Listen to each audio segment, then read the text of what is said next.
Oh, perfect. All right. Good evening, folks. Thank you to our couple of families that have joined us so far. I want to introduce Elizabeth Henke. She's the co-founder and program director of the Montessori Institute for the Science of Peace.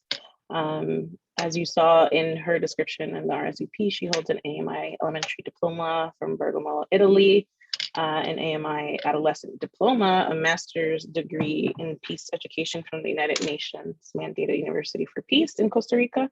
And she recently completed her certificate in educational leadership and administration from George Washington University. And she's also a Montessori mom. She is dedicated and supportive of our ABAR work. And she continues to work for the realization of Montessori constructive vision and peace for peace and justice through education in Washington, D.C. So take it away, Elizabeth, and I will share our screen.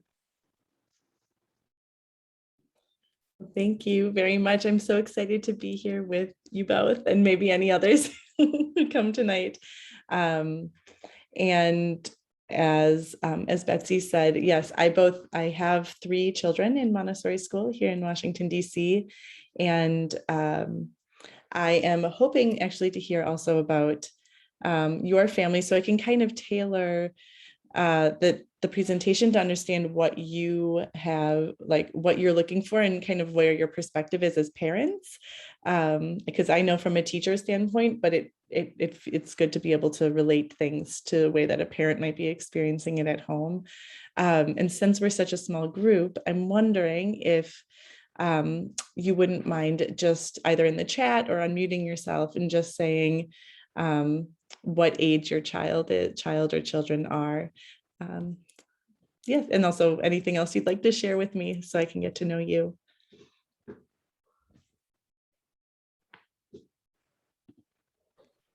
Hi, I'm Krishan. I do not have any kids. However, I am the first grade or lower elementary guide. Amazing. Welcome.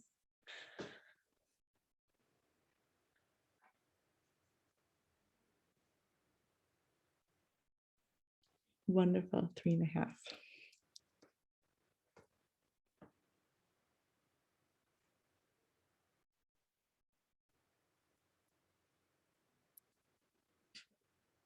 Okay, so we have a 3.5-year-old, a 5-year-old. And let's see. Okay, Stacy, it looks like your kids kind of mirror my own almost. I have 7, 5, and 3. Okay, wonderful. All right, that's a great, and anyone else can feel free to put it in. Otherwise, yeah, then Betsy, do you want to get started with the first points and then I'll take it back up. Absolutely. So for today, we have our introductions. Like you know, my name is Betsy Romero, Elizabeth Henke, who's presenting with me. Ms. Krishan, thanks for joining us. And we'll do our land acknowledgement, community agreements. Elizabeth will talk about congruency, cosmic education, and the great lessons, and then we'll have questions at the end for you. And as usual, we love to acknowledge the land we occupy. It's one of the things that we do at Lee Montessori for staff and our family sessions, along with many other of our meetings. And so today I'll do it. We, the community of Lee Montessori, honor the original protectors, the lands that we now call Washington, D.C. D.C. sits on the ancestral lands of the Anacostans, also documented as the Nacotchtank, the Piscataway, and the Pamunkey peoples. We're asking for a respectful and brief moment of silence.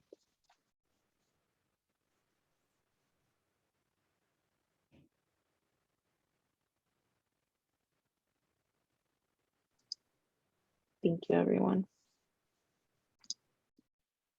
And so for our community agreements, we use our core value of bravery. So being brave, being present, bring your whole self, recognize your intent and impact when you're sharing things, accept and experience discomfort, it's okay, it's part of growth. Make sure that you're voicing your own experiences, so speaking from the I statement, and expect and accept non-closure respectfully. We don't have the answers for everything, but we'll try to answer as best as we can. Okay. Well, thank you, Betsy.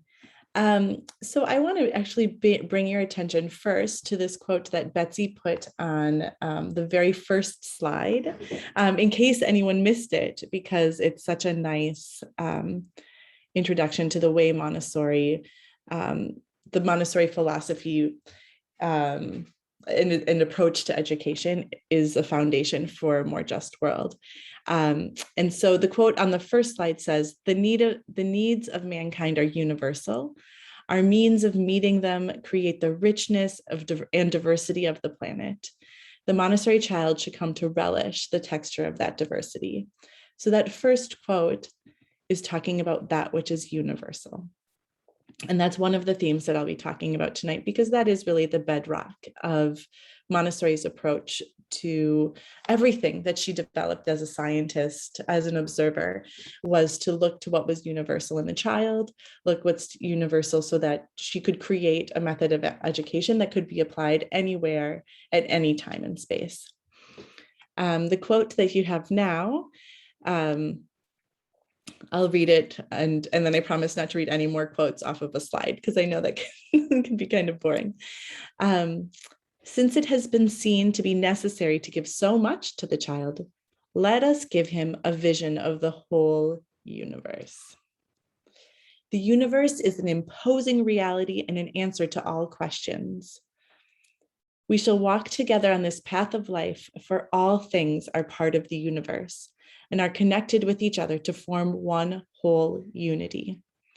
This idea helps the mind of the child to become fixed, to stop wandering in an aimless quest for knowledge. He is satisfied, having found the universal center of himself with all things. So here Montessori is really talking about the idea of unity, of being united, the interdependence, of being in a system that is intimately linked. And that is the other part of Montessori, which I really believe is the foundation of giving the child a vision of the universe, something so vast and so big, but also understanding where we are in that system, which gives grounding to study and to work. And that it's also about finding our place in that universe, which comes through interaction with the environment, interaction with other people. And so discovering what one might call a mission, which Montessori calls our cosmic task. So these kind of form the foundation of our approach, particularly in elementary, which is called cosmic education. And before I talk more about cosmic education, on the next slide, I just want to touch on this point about congruency. Now, I'm sure you're all familiar with the term congruency, to be aligned with something, to mesh that, ideas might be similar and meshed together. But in geometry, which is how this is a geometry material in both the primary and the elementary environments. It's called the constructive triangles. And so we engage with this material in ways that are developmentally appropriate. Now, please pardon my the extent to this metaphor, but I'd like you to think about the triangle as a whole as Montessori education. It is a whole. And it also can be talked about in different ways. The way that it is, the parts are divided, are still the whole, right? We can talk about them separately as right-angled scalene triangles, but we're still talking about the whole of Montessori. And this is true when we talk about ABAR, anti-bias, anti-racist education, when we talk about social emotional learning, when we talk about equity. It is all within this framework of Montessori, because Montessori, it contains it all. And how we choose to divide it up and talk about the pieces is what you see on your screen here. But it's still the whole. And I also want to talk about congruency in terms of our implicit curriculum and our explicit curriculum. So what we want to teach the children, what we want them to know in terms of independence, in terms of how they relate to one another, how they relate to their world, their kindness, their openness, their curiosity. That's really what we're teaching, right? Beyond and alongside the content. And how we teach that needs to be congruent with what we want to have be the outcome. So if we want children who are going to go out into the world and be kind and curious and anti-racist and anti-biased and really make those choices, we need to live that and teach them in such a way in the classroom that they can practice it. So that is the extent of that metaphor. And maybe if those of you who have, now that I know some of you have children in both primary and elementary, you can see, maybe you'll hear them talk about the constructive triangles and maybe you'll think of it. So on the next slide is a graphic that is a view of cosmic education.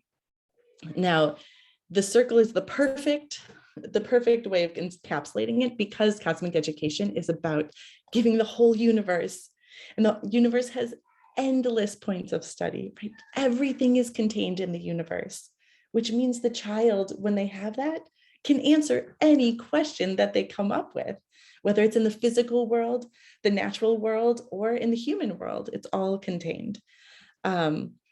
This circle also shows an interdisciplinary approach. In Montessori, we don't want to divide the disciplines. We don't say, now it's math time, now it's science time, now, like as you would see in a traditional school, because learning and life are inherently interrelated.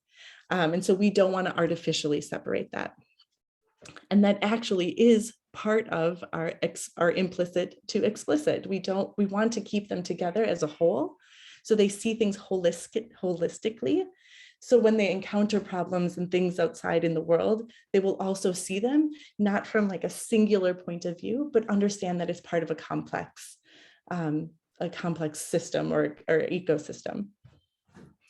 And using the universe as universal principles as the point of orientation for all knowledge really allows for the complexity that's in the universe. Like, we can really distill it down to some very basic points, which I'll talk about, that are so concrete that a 6-year-old can understand, and also allows, but doesn't preclude, all of the nuance and all of the exciting complexity that they can understand and get to as they get older.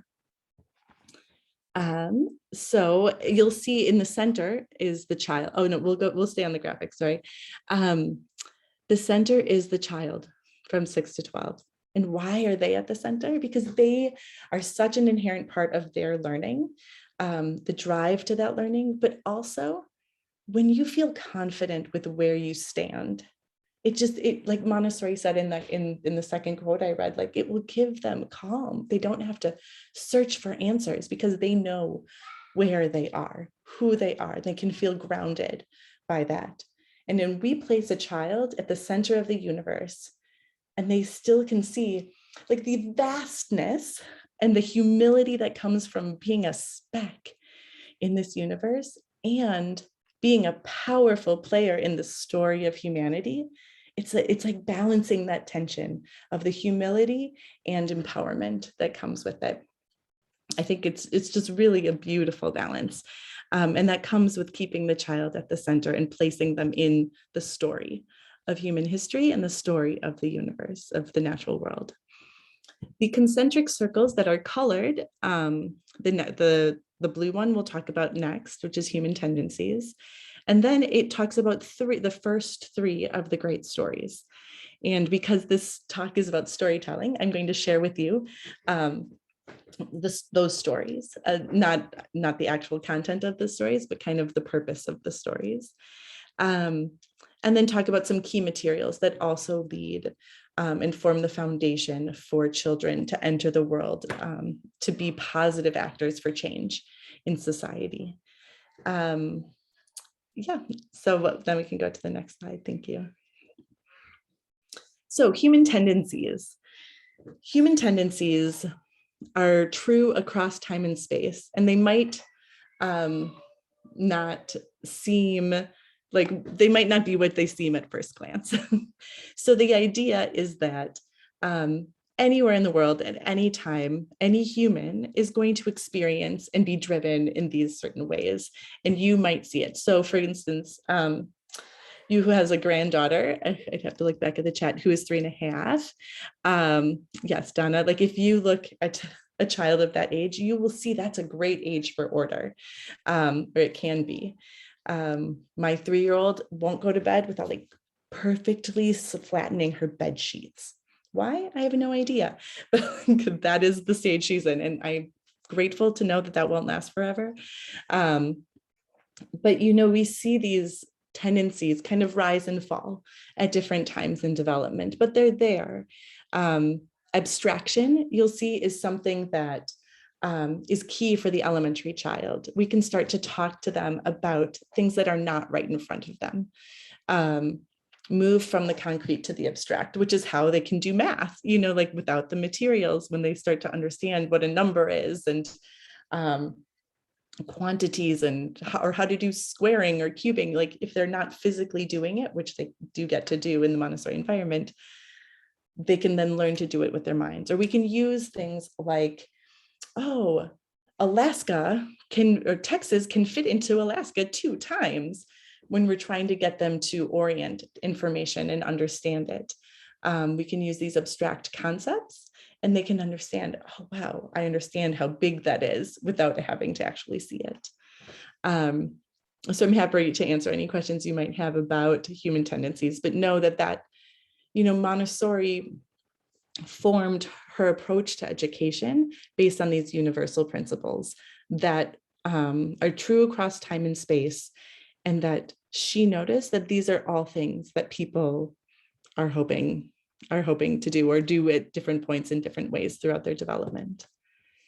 The next is one of the key materials called the Chart of Interdependence. And this is not something we necessarily show the children, but I wanted to share with you because it forms for teachers one of the approaches that when we think about content and we think about how we exist in our world. This shows the natural world, the interrelationships between the living and non-living items.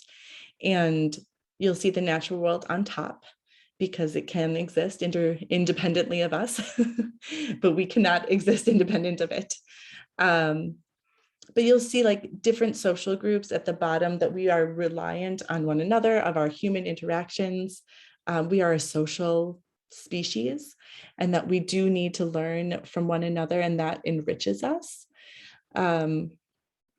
And this Montessori talks about, actually Mario Montessori talks about, Maria's son, talks about this chart in great length, and really discusses the cosmic task. This idea that every piece of this web, it works because everybody has a role to play, something that fulfills their needs, not only for themselves, but also for the system.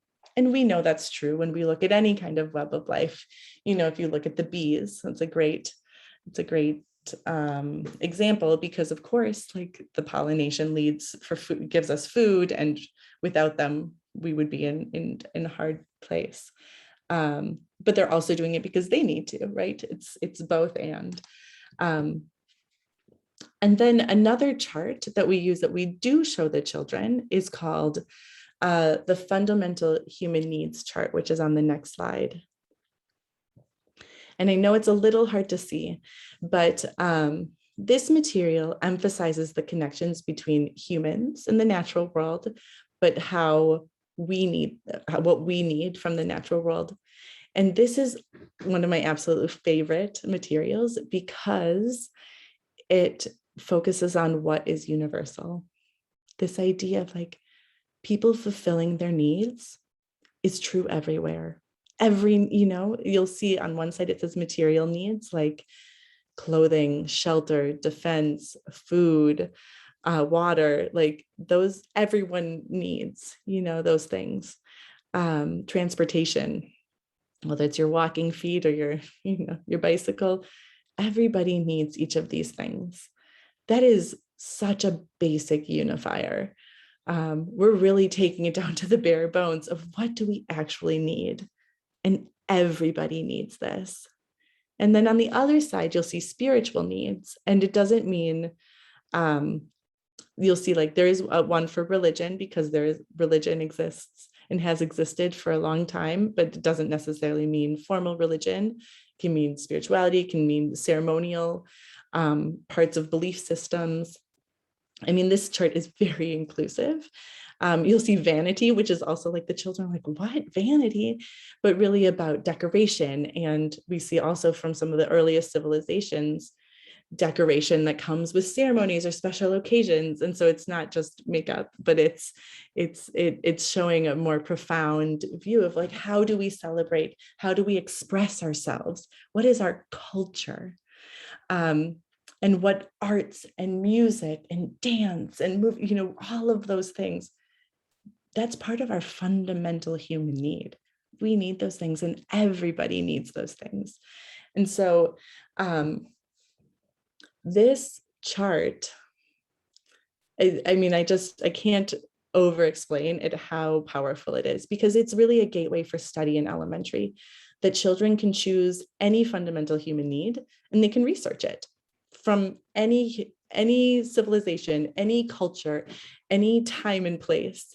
They can say, I really want to know how people satisfied this need for food in, wherever they are. I wonder how the Piscataway satisfied this need. I wonder how the ancient Egyptians satisfied this need. I wonder how the Babylonians satisfied this need. I wonder how, people in the Everglades satisfy this need, like they can choose. In that way, it's just really powerful because they're researching the same thing and they understand that as a fundamental level. And I'll just share a quick story, and that is when I was a teenager, I was with a group of children who were in Montessori. I myself went to Montessori school as a child. And I was with a 10-year-old boy who I imagine may have seen this chart. I don't know for sure. But we were at a vigil, like a vigil/protest, and he had offered to kind of set our starting prayer, our starting like statements before going to this protest. And it was in the late 90s, following some of the horrible atrocities happening in Guatemala. And he was cognizant of what had been happening, and he started crying and was like, I can't understand why this is happening to these families in Guatemala, because they all want the same thing we want. They want to feed their children and have a shelter, a safe place to be. And they're the same. We're all the same. Why? And he was crying and but focusing on these fundamental human needs, that which unites us. Like, why? Why is this happening to people when we all want the same thing? And that story, I will never forget that. Even though I was a teenager at the time, I still remember thinking like how powerful this concept is, that at the end of the day, we all need and want the same things. So I think, and this chart is a way that we do that with the children. Another way is through storytelling. And in elementary, so before I talked about human tendencies, which are true for all people, and they kind of rise and fall, peak at different times. Here, sensitivities relate directly to a period of development. So when we tell stories in the elementary, we're tapping into these sensitivities where children are particularly interested and sensitive to these ideas for imagination, for culture, and for morality. And let's see, Stacy, I know you have a 7-year-old. If you can think about how many times maybe your 7-year-old has said something like, that's not fair, you'll know that they are really in that sensitive period about morality. What is fair and what is not? And this interest in culture of wanting to introduce, like wanting to investigate, yes, wanting to investigate different cultures and having this interest in imagination. You know, primary children are so concrete. They're asking, what's this? What's this? You know, as they begin to get their language, what? And as you enter in elementary, they start asking like, why? And then how? You know, these questions are actual insights into how their brains are thinking and the complexity in which they're beginning to understand the world. So when we tell stories, we're talking about how things work, why things work. And our ultimate purpose is to inspire, wonder, to be inspired and wonder about, and curiosity about the world and about people, about humanity. And these stories also need to provide a mirror for identity. So they do need to hear stories about that reflect themselves, hear themselves in stories. I have a quote that by Dr. Rudine Sims Bishop that says, like, literature transforms human experience and reflects it back to us. And in that reflection, we can see our own lives and experiences as part of a larger human experience. Reading then becomes a means of self-affirmation, and readers often see their mirrors in books. And that's true of the stories that we tell, that it's part of putting the child in their own context of understanding where and how they fit into the story of humanity. Because that connects us. It connects us to the past, the present, and the future. To imagine that people wrote things down and we can still read those words today. We are connected to those people who wrote books, you know, hundreds of years ago. And that means the words I write today could be read by people hundreds of years into the future, thousands of years. So it really puts the child at the center and gives them a lot of empowerment, this connectivity that feeds us as social beings. And Montessori also really highlights in her stories the value of human contribution. It's not about putting humans above nature, but really highlighting the ways that humans can improve things, how we work together, collaboration, and then how humans contribute, because ultimately that's what we want for our kids. We want them to leave and enter in society empowered to know where they are, what their skills are, and how they can contribute to making the world a better place. That's still meeting their needs. It meets their needs and can meet the needs of the world, their cosmic task. So the first story we tell is the story of the universe. And the story of the universe lays the foundation for the idea of the cosmic task. What is your job that you have to do and that also serves the universe? And it talks about everything receiving laws. And, you know, there's a big flair for the dramatic, for the elementary child. They love drama. They love the excitement that comes with it. And you can think of, but also they're 6. So how do you distill down like principles of physics and things like that they can understand when we're talking about the formation of the universe, the formation of our world?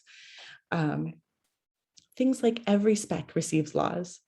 The sun rises, birds fly, fruit falls, right? It's not always true, but the broad scope of it is true. You're like, oh yeah, fruit could fall from a tree. Oh yeah, I see the sunrise every day. I guess that's part of just what happens here, you know? And then talking about like laws of particles, like, oh, as you become cold, you shall come closer and become smaller. You're like, oh, okay, so maybe that's like laying the foundation for the 3 states of matter, for solids, liquids, and gases. And you see that it's hard to see, but in the container with the glass jars, it contains steam or water vapor, water, and ice, 3 states of matter. Or particles having special love for other particles. Those ideas are dramatizations of principles in chemistry, in physics, to help children understand how the world was formed. You'll see in the second picture, it's talking about the layers of the earth. Heavier substances sank, lighter substances float, and that's actually how we get the layers of our earth, right? When the earth is being formed, and they do all these beautiful experiments that go along with these stories to really help them understand how things came to be what we are right now. So that is our first story, the universe story, focused on cosmic task. The second story is the story of life. So now that we have a world, we've told the story, the children, we've created the world in our stories, then we tell them about the story of life. And the story of life really emphasizes the idea of balance and evolution, like how life evolved because of and as an aid to life. Like as it keeps going, it's as a response to the environment, right? Like, oh, we had single-celled organisms, then multicellular creatures. Oh, and then we get a specialization of cells. Oh, I'll do the breathing, I'll do the eating. And as these organisms grow and change, we talk about, oh, all of a sudden, through this evolution, plants came. Oh, plants moved to land. Everything was underwater. Oh, we had the first fish, the first animals with bones, like, oh, fish to amphibians, reptiles, birds, mammals. And you can see these red lines on the chart. So this is the timeline of life. It's just an excerpt from it.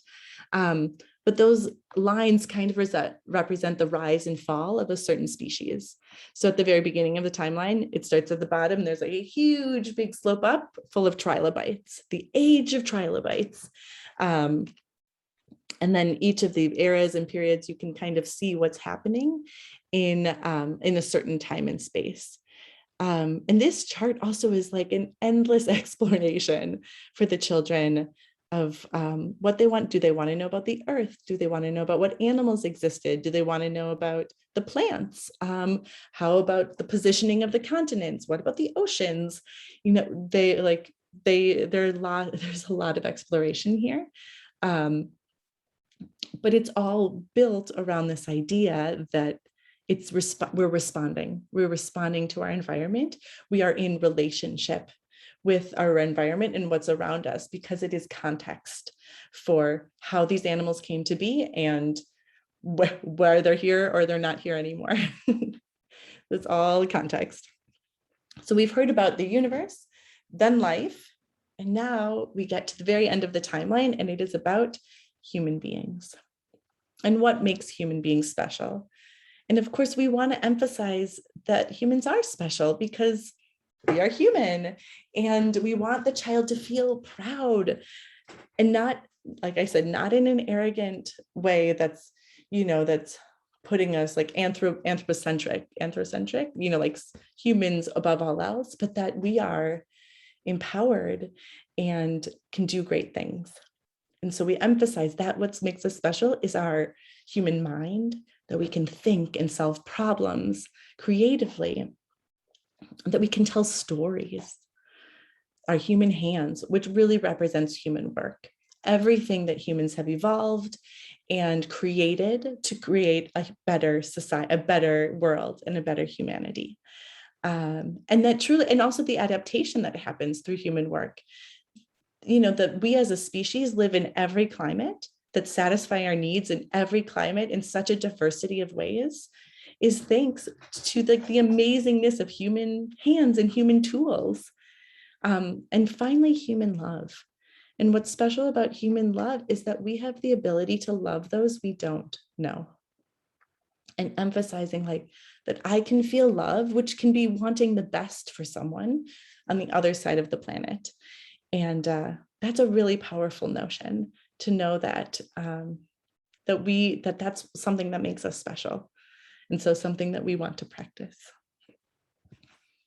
So those are the first three cosmic stories. And there's kind of a division between the first three, which are about that which is in the world, and then that with the second two, which are about human creations.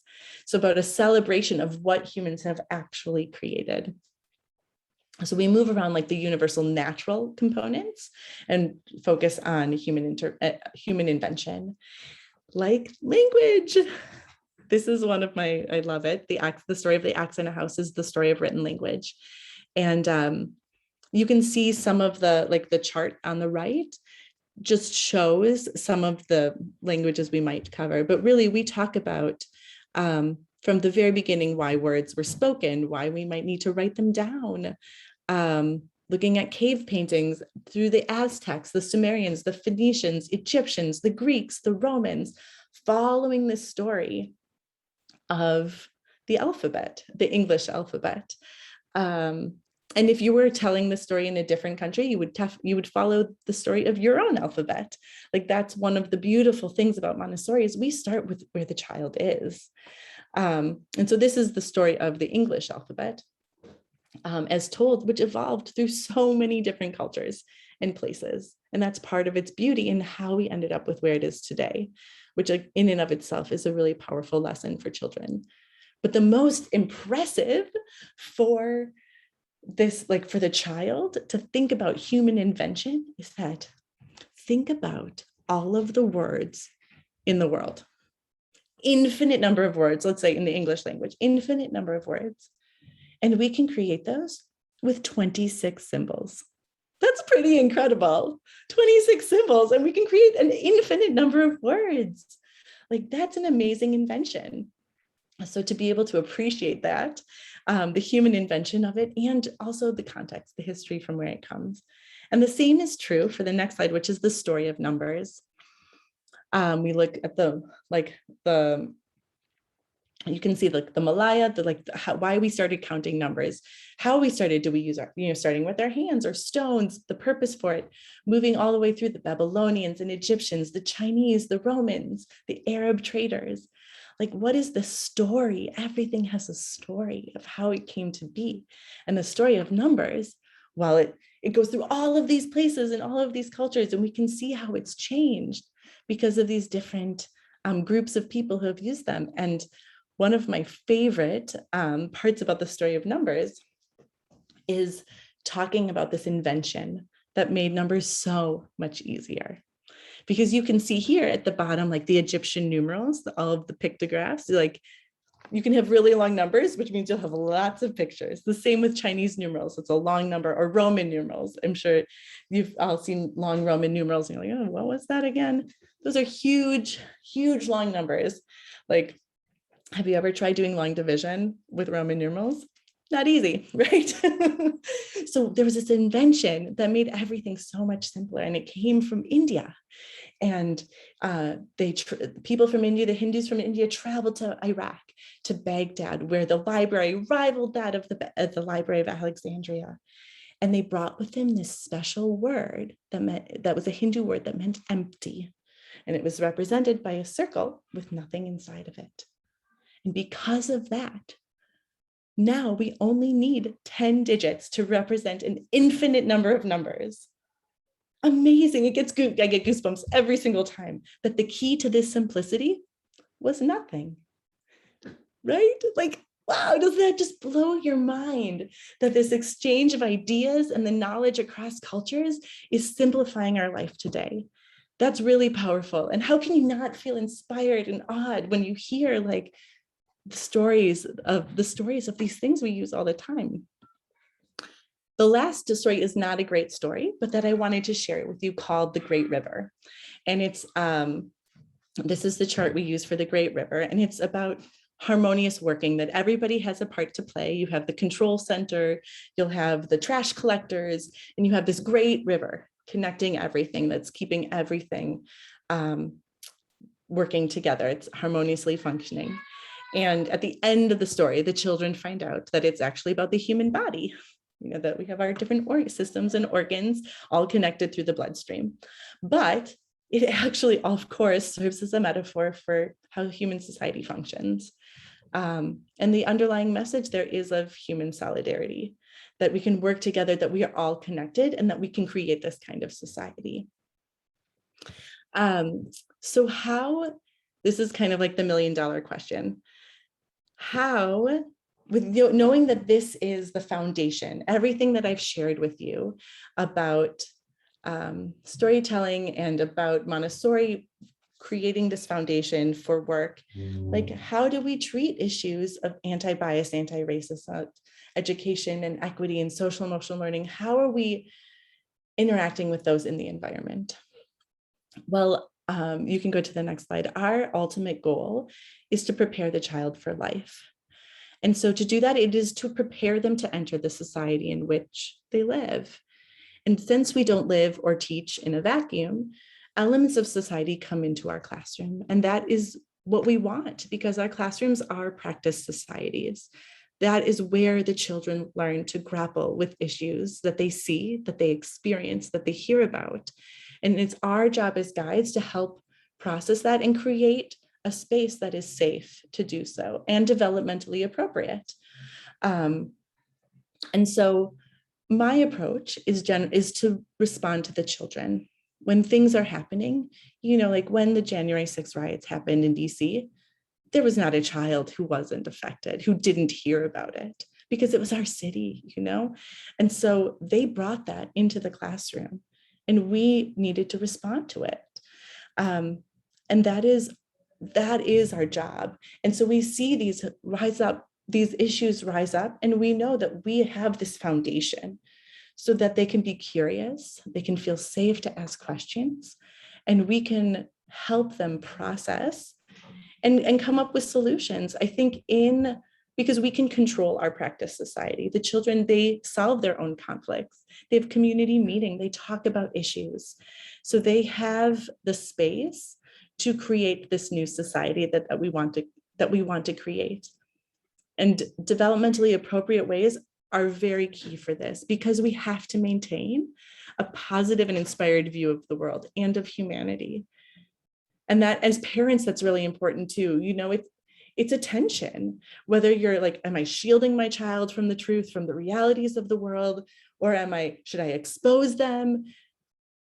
That's a real difficult problem. And I will say, just from my approach, and every parent I know you guys have your own perspective, it's how can I help them process this from a place of safety and curiosity that allows them to understand and grapple with this issue at a developmentally appropriate age and still maintain a positive view of the world and of humanity.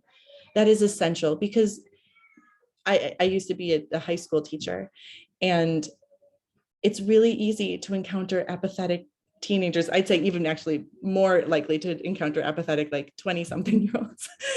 I'm not in that age bracket anymore, like in the early 20s, who aren't engaged, who don't want to participate, who are apathetic because they've been beaten down by the world. Like all of these things, like our environment's going down the drain. Like, how can you feel excited and empowered to act if you feel that pressure?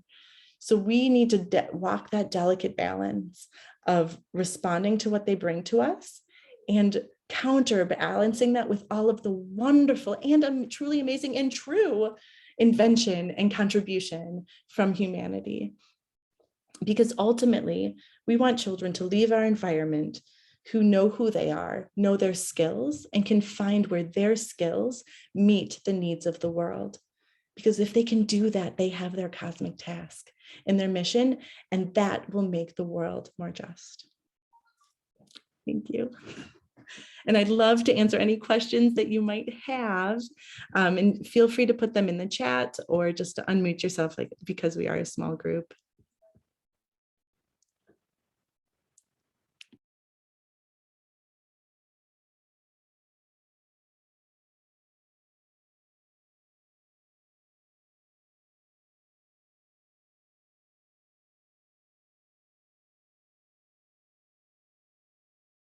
Or you can tell me which stories you want to know more about, or which ones you've heard about.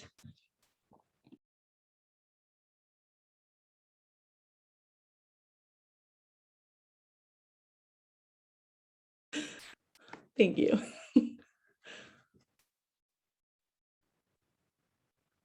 You have a lot to look forward to as your granddaughter gets older, when she enters elementary.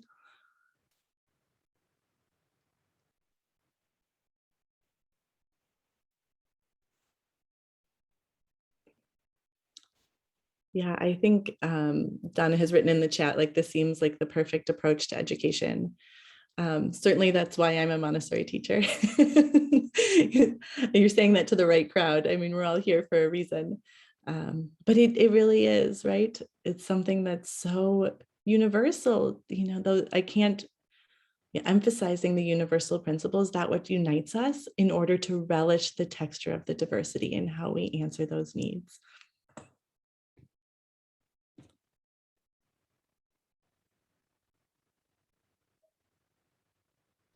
I think you did such a great job that no one has any questions. Well, That's you are amazing. You are always welcome. You're welcome to write to Betsy. Any questions you might have, she'll pass them on to me. And I'm so grateful and excited to be working with Lee, and to get to know your community and think about how I can support the amazing work being done, because Betsy's doing an amazing job. I know all of your teachers, guides, and administration, everyone is working so hard to create this space and make this constructive view of peace and through education a reality. Oh, thank you all. Thank you, Elizabeth.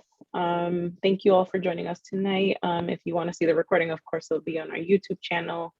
And get some rest. Good night. Adios.